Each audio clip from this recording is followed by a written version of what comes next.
Warhawks business as usual for the extreme right-wing hawks leading Trump's foreign policy. The group of hardline right-wing hawks, devoid of ethical considerations, is poised to lead Trump's foreign policy team. These individuals, known for their aggressive stance on military interventions and disregard for human rights, represent a sharp departure from Trump's earlier promises of restraint. With their support for endless wars, regime change, and military expansionism, this cabinet reflects a commitment to pursuing U.S. dominance at any cost, while ignoring the broader consequences of their actions on global peace and stability. Their ascension to power signals a troubling future for both U.S. foreign policy and international relations. Part 1. Marco Rubio for Secretary of State.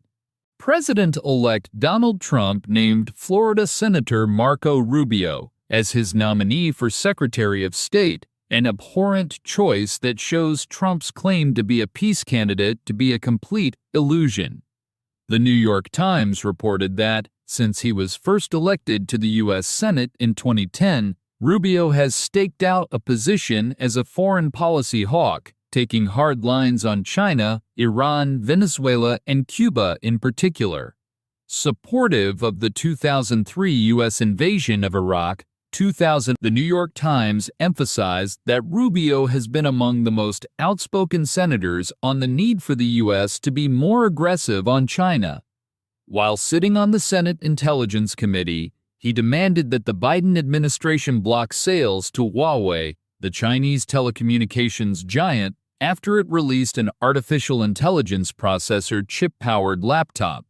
Sanctioned by the Chinese government for supporting an anti-Chinese uprising in Hong Kong, Rubio introduced the Taiwan Peace Through Strength Act that would fast-track U.S.-Taiwan military coordination and has called for Taiwan to increase its defense spending, which is not a majority view in Taiwan.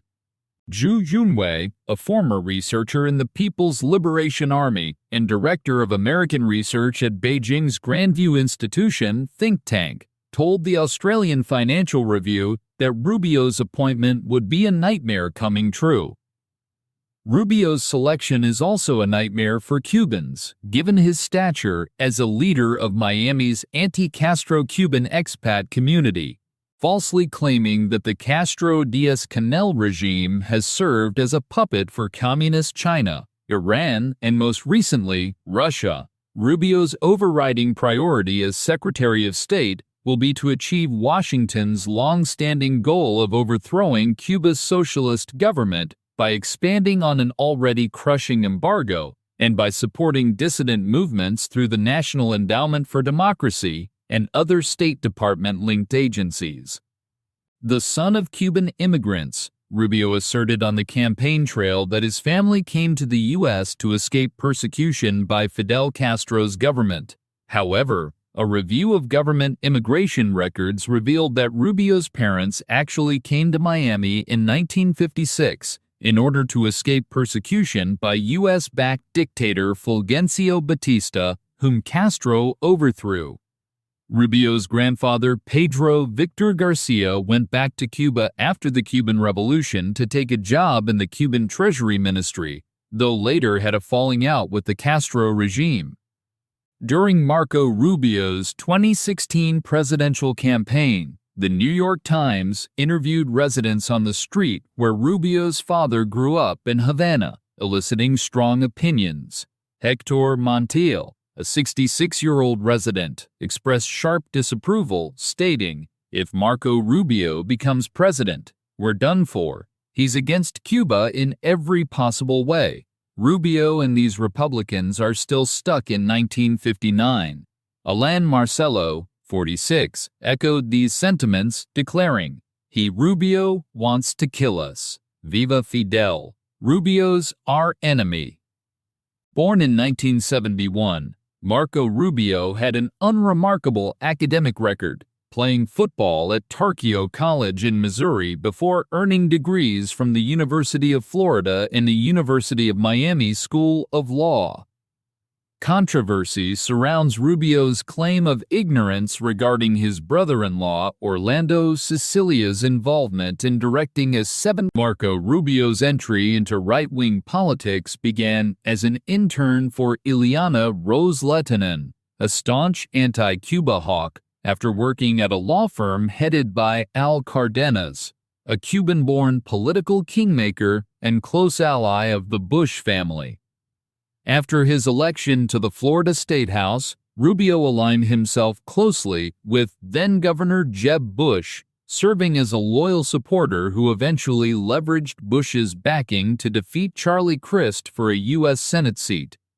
Rubio's political ascent was significantly bankrolled by the billionaire Fanjul family, prominent Cuban exiles known for their hardline stance against Cuba. Owners of American Sugar Refining, the world's largest sugar processing conglomerate, the Fanjuls have been pivotal supporters of Rubio's career from the beginning.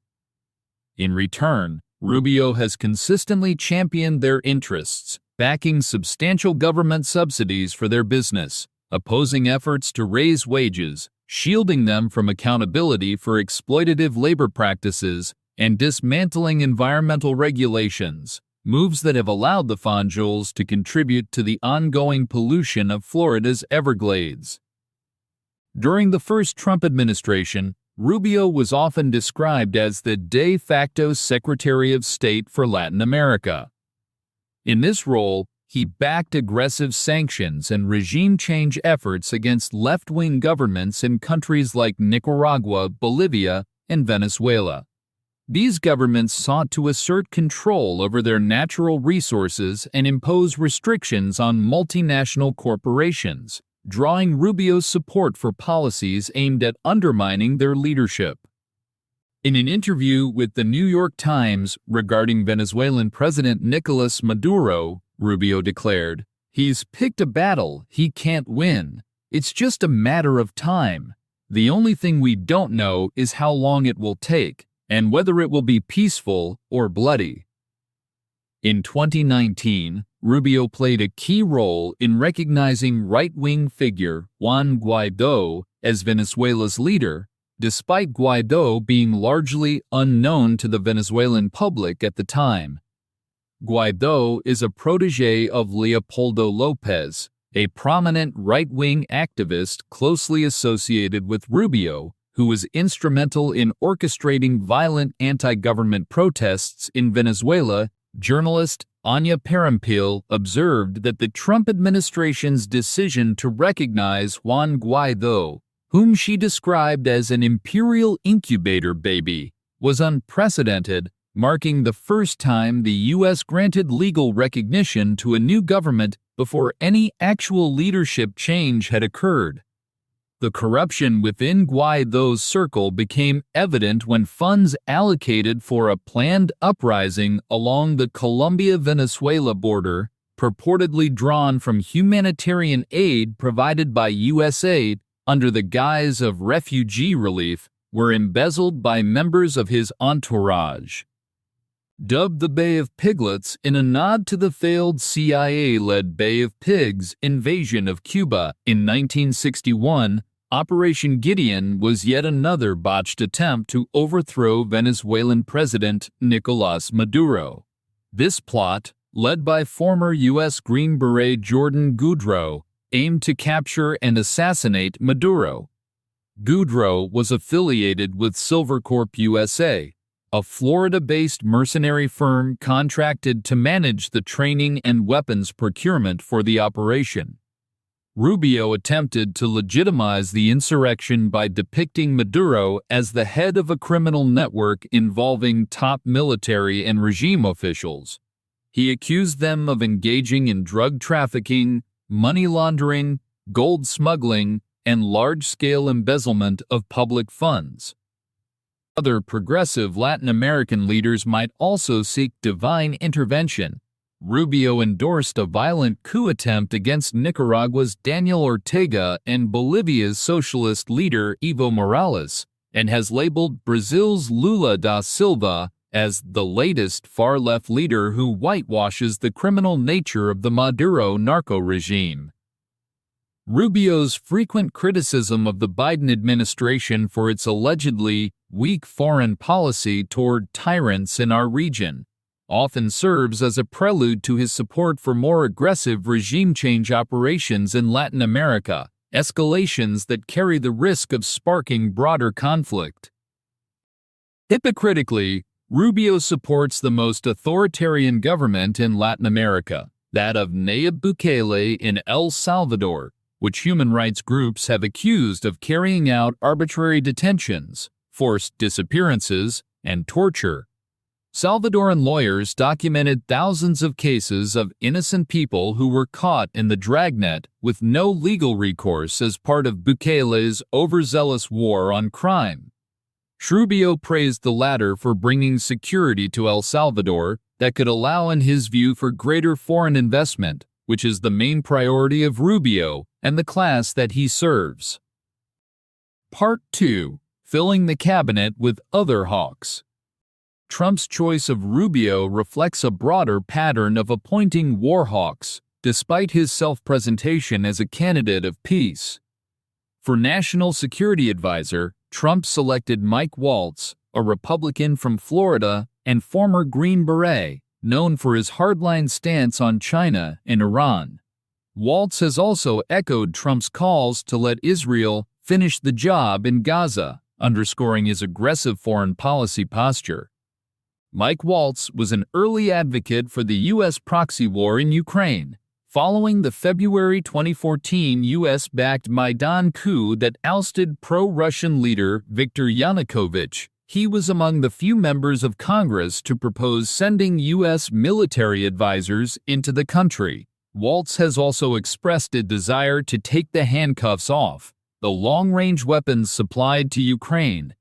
According to the New York Times, in 2020, shortly after President Trump authorized the drone strike that killed Iranian General Qasem Soleimani, Waltz was part of a select group of Republicans invited to the White House for a briefing on the operation. A veteran of multiple combat tours in Afghanistan, Mike Waltz was a staunch critic of President Biden's decision to withdraw U.S. troops from the region.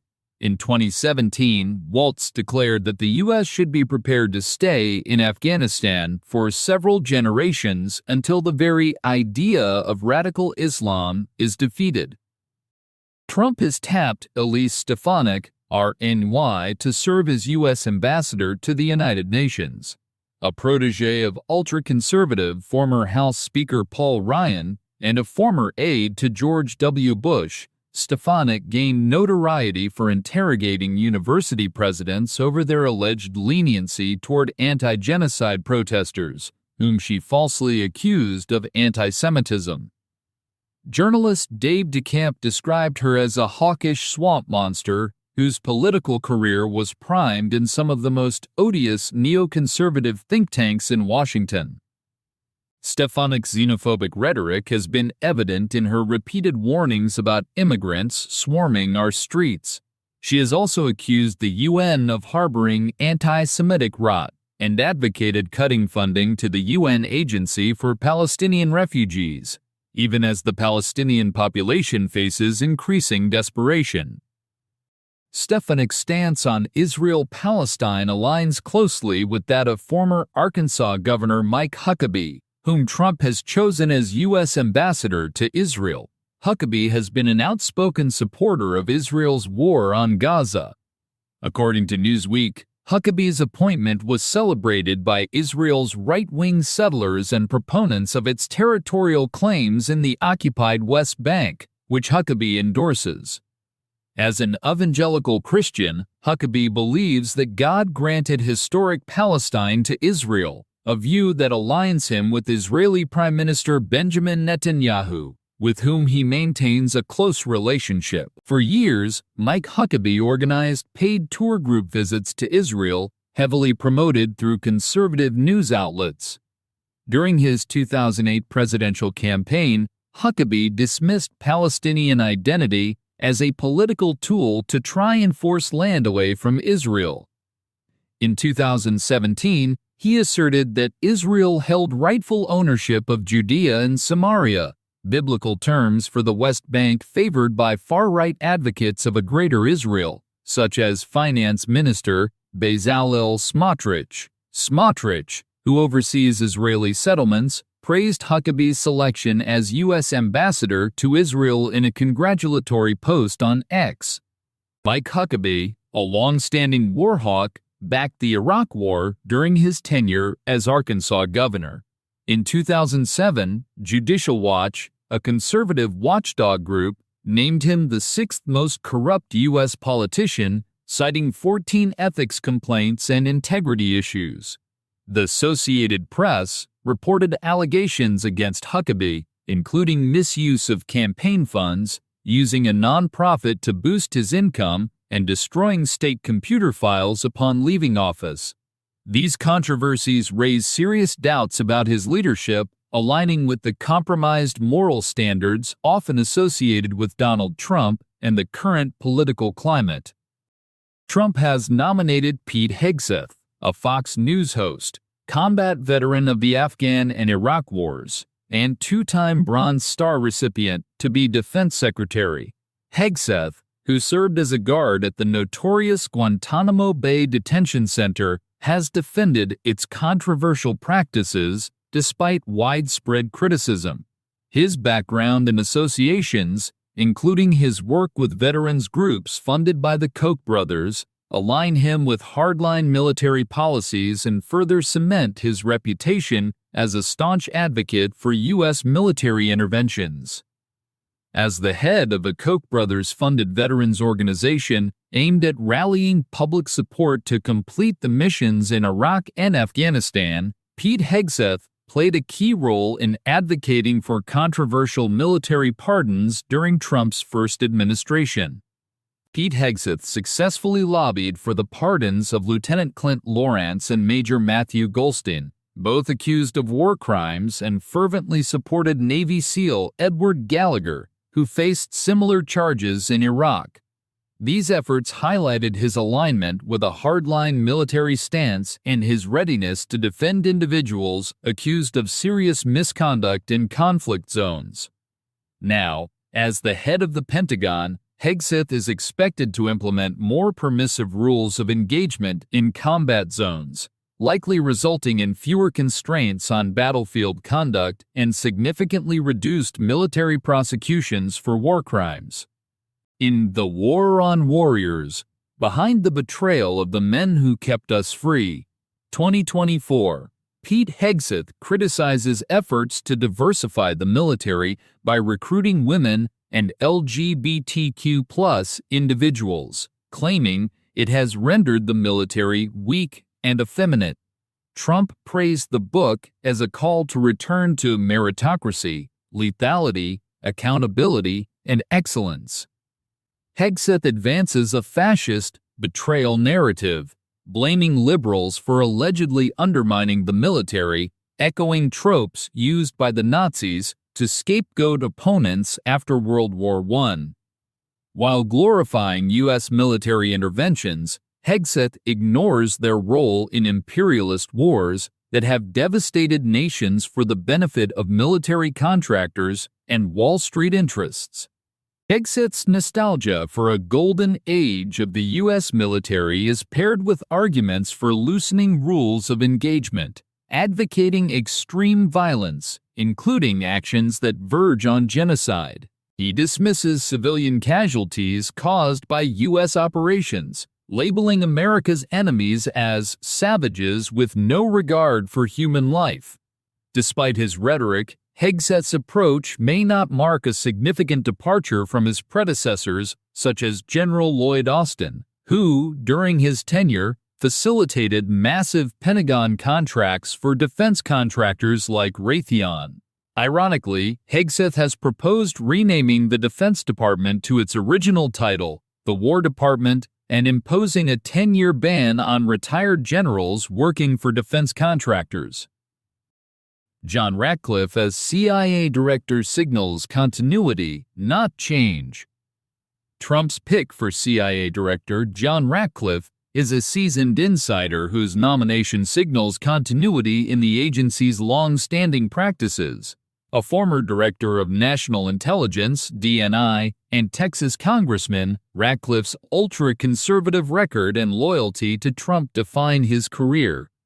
As a partner in a law firm with John Ashcroft, George W. Bush's Attorney General, infamous for endorsing torture and curbing civil liberties in the post-9/11 War on Terror, Ratcliffe is no stranger to hardline policies. In Congress, he backed a cybersecurity bill deepening U.S.-Israel cooperation on border security and surveillance, and he championed the extension of Section 702 of the Foreign Intelligence Surveillance Act, FISA, enabling warrantless government spying on U.S. citizens. Ratcliffe has also perpetuated disinformation to support U.S. foreign policy objectives. He claimed Iran hacked Trump campaign computers and plotted to assassinate the president-elect, allegations Tehran vehemently denied. Leveraging these claims, Ratcliffe urged closer alignment with Israel's aggressive stance toward Iran. An outspoken China hawk, Ratcliffe has called for the U.S. to prepare for confrontation with Beijing. In a 2020 Wall Street Journal op-ed, he labeled China the greatest threat to democracy and freedom worldwide since World War II, framing his rhetoric around Cold War-style fearmongering.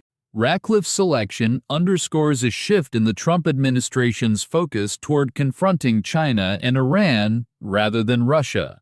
His tenure as DNI, marred by accusations of politicizing intelligence and approving selective declassifications for partisan gain, raises concerns about further erosion of CIA objectivity under his leadership. Ultimately, Ratcliffe's appointment reflects business as usual for the agency, advancing surveillance, politicizing intelligence, and supporting regime change narratives targeting perceived U.S. adversaries. Tulsi Gabbard as DNI, a wild card move. In a surprising move aimed at appealing to his anti-war base, Trump has tapped Tulsi Gabbard to replace Avril Haines as Director of National Intelligence, DNI. Gabbard, known for her criticism of U.S. foreign policy, made waves during the 2020 Democratic primaries by confronting Kamala Harris over her hawkish stances and fixation on Russia. In 2023, Gabbard delivered a fiery speech at the Rage Against the War Machine rally in Washington, D.C., warning of the nuclear war risks stemming from U.S. provocations in Ukraine. Her appointment has drawn sharp criticism from the political establishment. Abigail Spanberger, DVA, a former CIA officer and three-term congresswoman, condemned the selection in a post on X, accusing Gabbard of being ill-prepared and unqualified and alleging that she trafficked. Despite these neo-McCarthyite critiques, Gabbard's nomination stands out as a deviation from Trump's other hawkish selections. However, her appointment is unlikely to signal a significant departure from entrenched policies at the CIA, Pentagon, or State Department. In practice, the enduring power of the deep state and Trump's alignment with its priorities suggest that this move, while symbolic, will not fundamentally alter the trajectory of U.S. foreign policy. President-elect Donald Trump's cabinet picks reveal a stark contrast to his campaign rhetoric as a peace candidate. The selection of Rubio, alongside other figures like Mike Waltz, for National Security Advisor, Elise Stefanik as U.S. Ambassador to the UN, Mike Huckabee as Ambassador to Israel, and Pete Hegseth for Defense Secretary, indicates a continuation of a hawkish, interventionist foreign policy under Trump's second term. These appointees share a pattern of advocating for aggressive stances against perceived adversaries, supporting military engagements, and aligning closely with conservative and often controversial policies, which might lead to increased tensions or conflicts in international arenas. Mike Waltz, a former Green Beret known for his advocacy of prolonged U.S. military engagements and aggressive policies toward Iran and China, was tapped as National Security Advisor. Elise Stefanik, chosen as U.S. ambassador to the UN, has pushed for defunding Palestinian aid and intensifying support for Israel. Meanwhile, Mike Huckabee, Trump's pick for ambassador to Israel, aligns with Israel's far-right agenda, including expanding settlements in the West Bank. Defense Secretary nominee Pete Hegseth has called for more permissive battlefield rules and minimized accountability for war crimes. Together, these appointments signal an administration poised to deepen militarism and interventionism despite Trump's earlier claims of opposing endless wars. This reflection on the cabinet selections shows a trend towards maintaining or even intensifying America's military and diplomatic assertiveness.